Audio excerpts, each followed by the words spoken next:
particularité, c'est qu'on essaie de promouvoir et de diffuser, donc de projeter sur grand écran des courts-métrages réalisés par des amateurs. Et ce soir, on en avait beaucoup, pour qui c'était le premier film. Et donc ils étaient tous, d'après ce qu'on commence à entendre dans la soirée, là, ils étaient tous ravis de voir leur film sur grand écran. Parce que ça n'a rien à voir avec le film qu'on regarde sur son téléphone ou même sur sa télévision. De nous donner la possibilité de découvrir de nouveaux talents et peut-être des réalisateurs moyen métrage, long métrage à venir. Je pense que c'est leur point fort. Oui, tout à fait, ça peut être un tremplin, mais il faut impérativement qu'il ne s'arrête pas là, quoi. Parce que c'est toujours difficile quand on réalise un premier film ou quand on écrit un premier livre, je fais un peu le parallèle avec ce que je fais moi, quand on a terminé une première œuvre, on va dire ça comme ça, on a tendance à dire bon, ça y est, j'ai réussi à faire ce que je voulais faire, et se reposer sur ses lauriers, même si on en a vendu 10 ou s'il y a eu 10 spectateurs dans la salle. Donc la plus grande difficulté, c'est de passer au deuxième. Donc oui, ça peut être un tremplin, mais il faut se remettre au boulot tout de suite. Parce qu'il y a toujours l'euphorie, ouais, j'ai vu mon film sur le grand écran, allez, il faut retourner au boulot en fait. Alors en fait, ça n'a pas été que mes critères. Ça a été vraiment les critères du jury. J'ai essayé de ne pas être trop dictatorial. En fait, pour ma part, en tout cas, moi je me suis plutôt laissé porter par les émotions que je recevais en regardant les films, les courts-métrages. C'est-à-dire que moi je suis pas cinéaste, hein. Je fais du théâtre et j'écris, donc tout ce qui est lumière, montage, etc., c'est des choses que je ne maîtrise pas, un petit peu, mais pas autant qu'un professionnel. Donc je ne me suis pas attaché à ces détails-là. Je me suis attaché au jeu des comédiens, au scénario, puis à ce que je pouvais ressentir en regardant les courts-métrages. Et donc ça fait partie des courts-métrages que j'ai défendus lors du débat qu'on a pu avoir avec les autres membres du jury. On n'était pas nécessairement d'accord sur tout, c'est normal. Donc ces critères-là, c'était plutôt du ressenti strictement personnel en fait.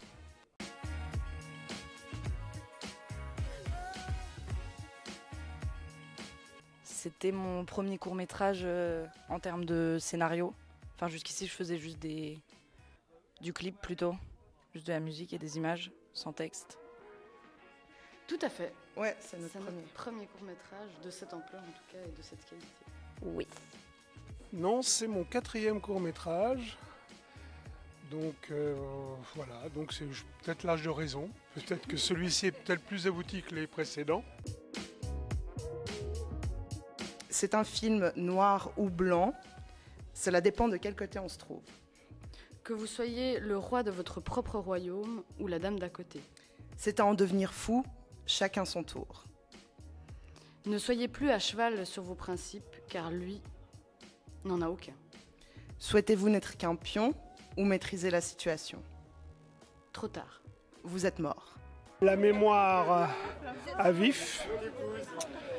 L'amour fou. Et la vieillesse, le naufrage de la vieillesse. Donc c'est pas très marrant. Mais il s'agit de faire du cinéma, c'est tout. Jusqu'où peut-on aller pour vaincre la solitude?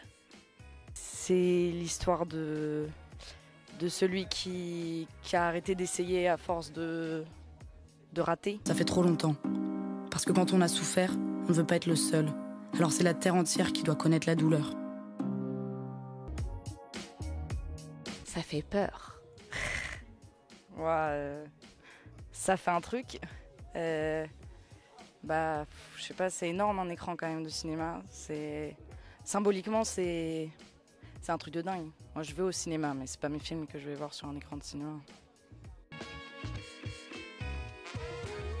Tout simplement, vous allez sur le site des Encres Noires et vous trouverez notre adresse mail où vous pouvez adresser votre fiche d'inscription déjà et puis ensuite votre film, tout simplement, par mail, en fichier WeTransfer. C'est tout simple.